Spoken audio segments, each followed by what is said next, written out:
Pessoal, eu já venho argumentando para vocês que a esquerda mundial está perdendo força e o mundo, como um todo, já vem dando uma guinada à direita.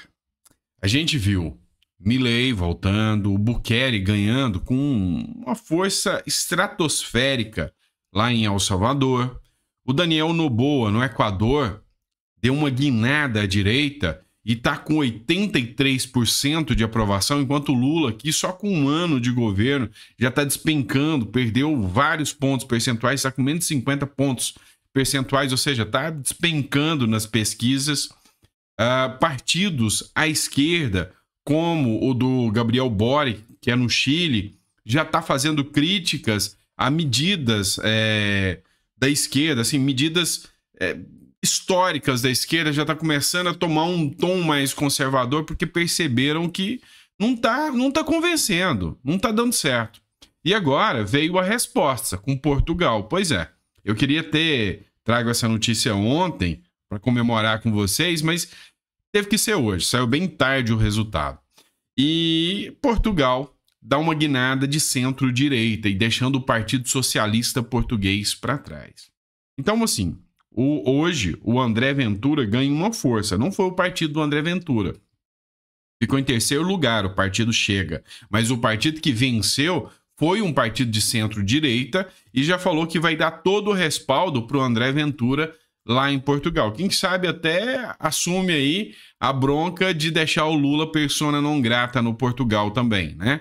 Mas a grande questão que a gente tem hoje, fazendo essa análise toda, é que lá o partido de direita ganhou força em Portugal. Logo, logo está chegando aí também um homem laranja chamado Donald Trump. E aí, meu amigo, vai ser impossível segurar as narrativas de que aqui no Brasil há uma tentativa desenfreada de tentar barrar a direita no Brasil. E aí a direita, que vem ganhando força no mundo, vai se fortalecer aqui também dentro do Brasil. Vamos começar analisando as matérias, né? Vamos pegar primeiro aqui a matéria da Revista Oeste para trazer para vocês aqui essas boas novas para vocês. Acreditar em Portugal. A coalizão de centro-direita vence as eleições legislativas em Portugal e tira a esquerda do poder. A esquerda que já estava lá há anos, né?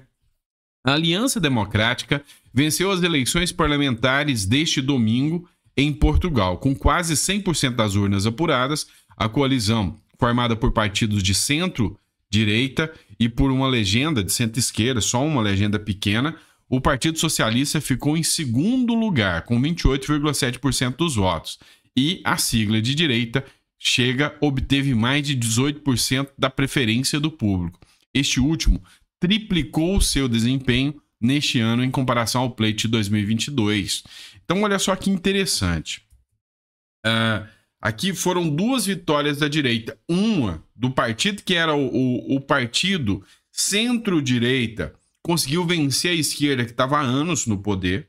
E o partido de direita raiz, que é o Chega, ele conseguiu mais do que triplicar a sua força. Ou seja, ele mostra que de 2018 para cá, ele ganhou força porque o discurso do Chega chegou até a população. Então, ele já ganhou mais força.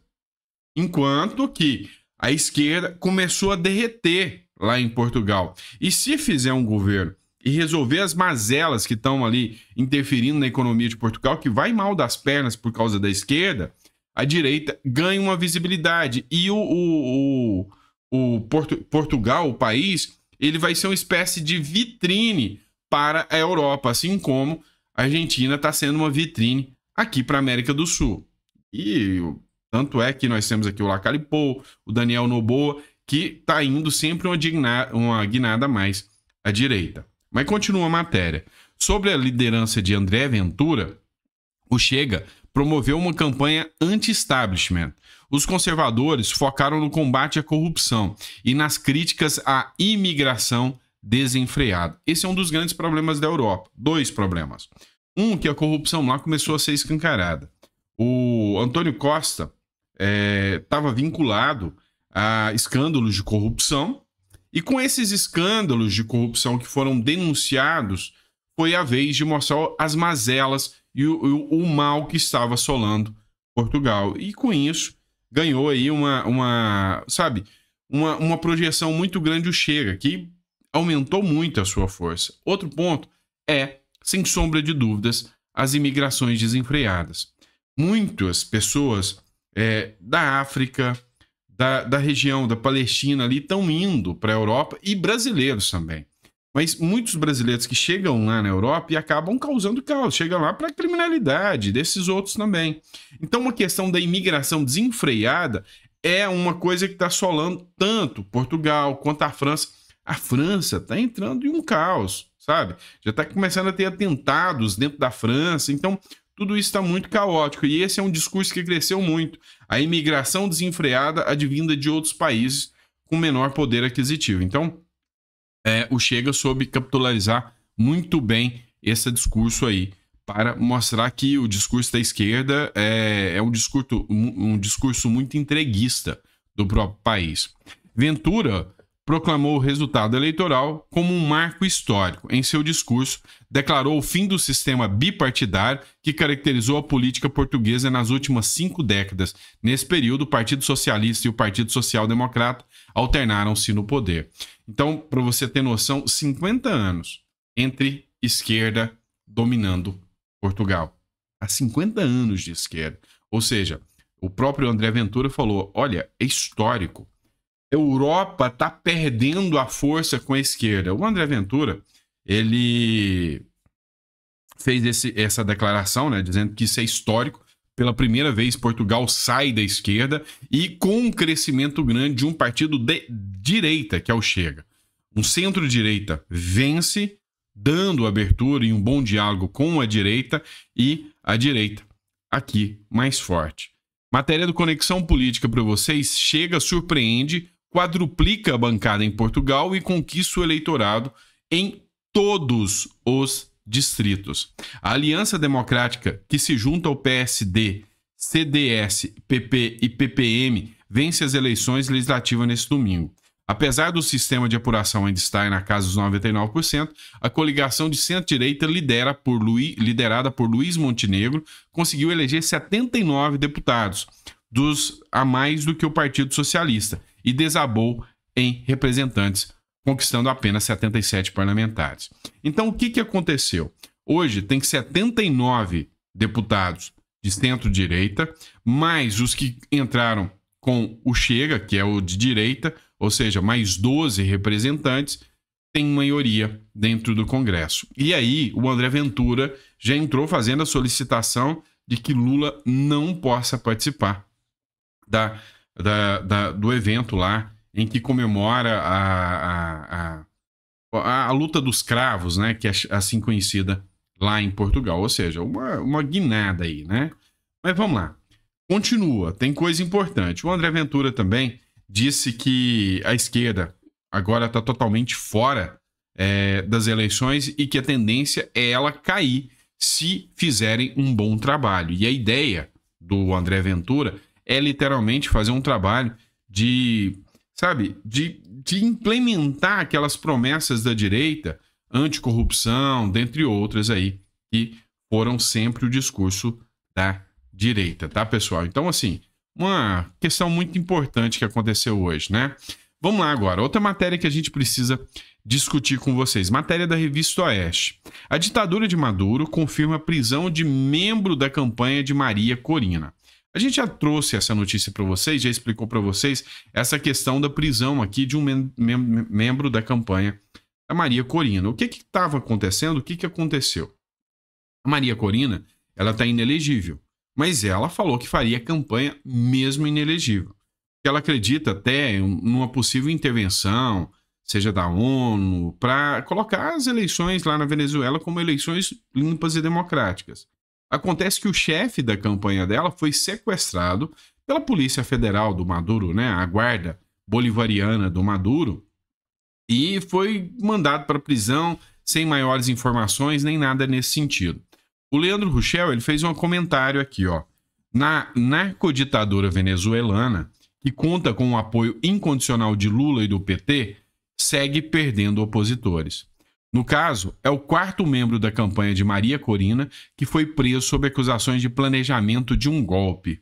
Corina está impedida de participar da campanha por decisão do Conselho Eleitoral, controlado pela ditadura.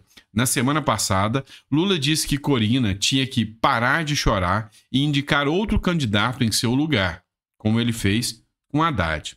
É uma comparação absurda. Lula foi impedido de concorrer porque estava preso, condenado por corrupção e lavagem de dinheiro em todas as instâncias do judiciário. Vamos lembrar aqui que o Lula teve o devido processo legal, o Lula teve direito a advogado, o Lula teve direito à ampla defesa e contraditório, tudo foi muito bem especificado, não foi uma ação de supetão, sabe? Teve processo, teve devido processo legal dentro da normalidade, foi condenado, recorreu, foi condenado de novo, recorreu, foi condenado de novo e só depois de muitos anos é que ele conseguiu, através de uma articulação do STF, poder voltar. Mas assim, e ainda se livrou das condenações, não por decisão que o absolveu, mas por decisão que cassou o processo, porque, segundo eles, não era o Moro que poderia julgar. Então, dá para vocês terem uma noção? Já a Corina está impedida de concorrer porque a Venezuela é uma narcoditadura brutal, em que o regime controla a justiça com mãos de ferro. Os chavistas censuram, prendem, torturam e matam os adversários. O apoio de Lula ao regime escancara ainda mais o seu perfil totalitário e a lorota da sua defesa da democracia, divulgada pela militância de redação brasileira. Agora, Lula está ajudando o seu amigo, o narcoditador Maduro, a vender para o mundo e mentir sobre as eleições livres promovidas pelo regime, com o objetivo de levantar sanções contra a Venezuela. Eleições livres com adversários sendo presos por motivos políticos, só na democracia relativa do descondenado. Pois é o que escreveu o Leandro Rochel aqui, que fez duros comentários aqui sobre o que realmente está acontecendo na Venezuela. E eu estranhei e fui investigar. Vou colocar o vídeo do Ciro agora para vocês, mas nem o grande establishment, né, a mídia tá tolerando isso aí que o Lula tá fazendo com a Venezuela. Tipo assim, é tão escancarado, é tão descrachado, que nem a mídia tá conseguindo disfarçar essa situação aí que tá acontecendo em relação ao Lula e a Venezuela. E sabe, o tamanho que o Lula vem dando um apego gigantesco à Venezuela aí, né? Vamos falar agora de outro ponto muito comum à esquerda, corrupção, né? O Ciro Gomes ontem, ele fez uma denúncia, esse aqui eu peguei do perfil do Darcio Barcarense. O Ciro Gomes fez uma denúncia ontem que ele fala que pode ser o maior esquema de corrupção da história. Isso nas palavras do Ciro Gomes. Ele fala em números, os números são maiores do que o próprio Mensalão e Petrolão. Olha só o que diz o Ciro Gomes. E não sei se isso aqui vai ficar, sabe, só por isso mesmo, né? Vai acabar em pizza. Dá uma olhada no que fala o Ciro Gomes. Sabe o que eu descobri? Aqui está o maior escândalo da história brasileira. Pelos valores envolvidos, volto a dizer, 93 bilhões de reais, nós estamos chegando a um escândalo cujos valores envolvidos é maior do que o Mensalão e maior do que o Petrolão. Então vamos lá. Terminou o ano de 2023, tinha uma conta de 93 bilhões para pagar, só que o Bolsonaro, via Supremo Tribunal Federal e via Congresso Nacional, não pagou. E o governo Lula, ali no finzinho do ano, quando todo mundo já estava se preparando para as festas, de repente resolveu pagar. Eu achei estranho e fui investigar. Sabe o que aconteceu? Concretamente, para a gente sair da burocracia, mas eu vou explicar a burocracia também. Concretamente, assim, eles vão fazer todo um esforço de tirar esse assunto de você e eu vou insistir para você entender como é que você está sendo roubado. É assim mesmo, a palavra dura que eu estou dizendo é você, nós brasileiros estamos sendo roubados. O que aconteceu concretamente foi o seguinte: saiu 93 bilhões de reais dos cofres do governo. Lembro, cofre do governo é o dinheiro público, o dinheiro que falta para a educação, para a saúde, para a segurança pública, para terminar 14 mil obras paradas. Essa montanha de dinheiro, 93 bilhões, saiu dos cofres do governo e foi parar no cofre dos bancos. É assim mesmo, se a gente pintasse o dinheiro e seguisse, ele saiu do cofre do governo e foi parar no cofre dos bancos. Como assim? Aí vem todo o processo burocrático que, na verdade, é uma espécie de disfarce para acobertar, talvez, aquilo que eu vou repetir, seja a maior falcatrua da história. Pelos valores envolvidos, repito novamente, Mensalão, Petrolão não dá 20, 30 bilhões de reais. Aqui nós estamos falando de pelo menos metade dos 93 bilhões. Agora eu vou explicar concretamente. O que é que aconteceu? Você, brasileiro, que tem um direito contra o governo, porque foi lesado pela Previdência, ou você que é um empresário que não pagaram a fatura, não fizeram a correção, você entra na justiça. Passa 5, 6, 7, 8 anos e a justiça finalmente lhe dá ganho de causa, com uma sentença que não tem mais recurso. Isto daí vira um precatório, ou seja, uma ordem judicial contra a qual não tem mais nenhum recurso, mandando o governo pagar. O que acontece? O Bolsonaro, a pretexto da pandemia, pegou essa montanha de dinheiro e deu um calote, via uma emenda à Constituição com o estranhíssimo, para ficar numa palavra respeitosa, volto a dizer, silêncio do Supremo Tribunal Federal. Quando foi agora, em dezembro, no finzinho do ano, o Lula resolveu pagar tudo de uma tacada só. Como eu conheço as coisas e sei que isso aí tem uma coisa estranha, eu fui investigar. Meu irmão, desculpa, eu descobri, e isso você não vai ver na imprensa. Você não vai ver na imprensa. Eu consegui dar uma entrevista, meti na entrevista na CNN, e a partir daí, como ali é um segundo que você tem que responder, eles ficam manipulando coisas. Concretamente, volto a dizer, o dinheiro saiu do governo e foi parar nos bancos. Mas agora eu vou explicar como é que faz esse truque para que a falcatrua seja acobertada. O Poder Judiciário recebeu esse dinheiro. Portanto, o governo não entregou direto para os bancos. O governo entrega para o Poder Judiciário, Justiça Federal, pagar os credores. Só que quem chega para receber não são os credores, o povo. Quem chega para receber são os bancos. Por quê? Porque os bancos compraram dos detentores desses direitos, das pessoas que tinham direito de receber por sentença judicial chamada precatório final, as pessoas tinham direito de receber. Então veja, você é um trabalhador, ganhou 20 mil reais na justiça, depois de 7 anos.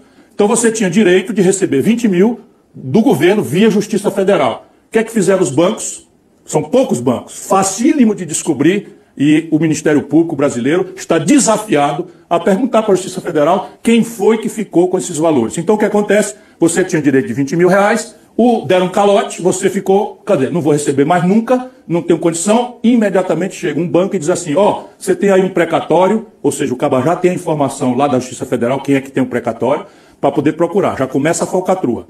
Aí chega e diz, você tem o direito de receber 20 mil, calotearam, não vão te pagar mais nunca, quer 10 mil? Eu te pago 10 mil no precatório. O camarada, olha, eu não vou receber isso nunca, é melhor receber 10 mil, metade do que eu tenho direito, do que 20 mil.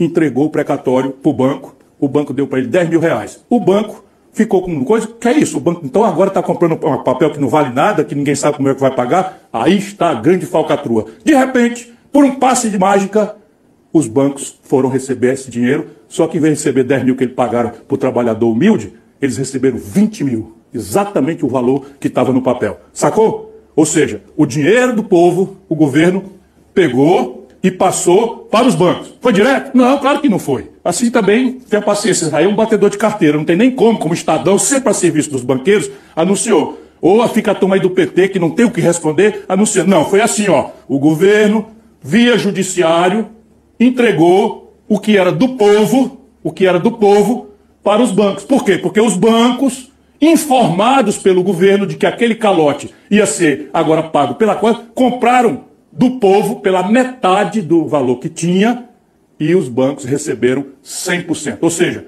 se o governo tinha 93 bilhões de reais, por que o próprio governo, se o governo tinha, vou repetir, 93 bilhões de reais, por que o próprio governo, via Advocacia Geral da União, não chamou esses credores todos para um acordo e disse... Vamos lá, pessoal, o vídeo do Ciro é um pouco extenso, mas é isso que ele falou. Se tinha o dinheiro para pagar, por que não chamou a todos? A gente precisa esclarecer algumas coisas. Como advogado aqui, eu tenho que esclarecer. Essa articulação que aconteceu é uma articulação que não é ilegal, tá? Pode ser considerada imoral. Ilegal ela não foi, porque ela seguiu trâmites da lei. Agora tem uma questão que é a finalidade pública. A justificativa, se o governo tem tantas despesas a serem feitas, e já tinha decisão, a lei que permitia que o governo só pagaria lá no final de 2027, qual foi a finalidade de antecipar? Favorecer bancos que já se sabia que tinha comprado precatórios? Se foi essa, aí tem um crime, porque é o desvio de finalidade. E aí, os valores são, sim, muito maiores do que petrolão, mensalão ou qualquer outra coisa nesse sentido. Certo? É isso, pessoal. Espero que vocês tenham gostado do nosso editorial. Meio-dia eu tô de volta aqui com vocês. Grande abraço.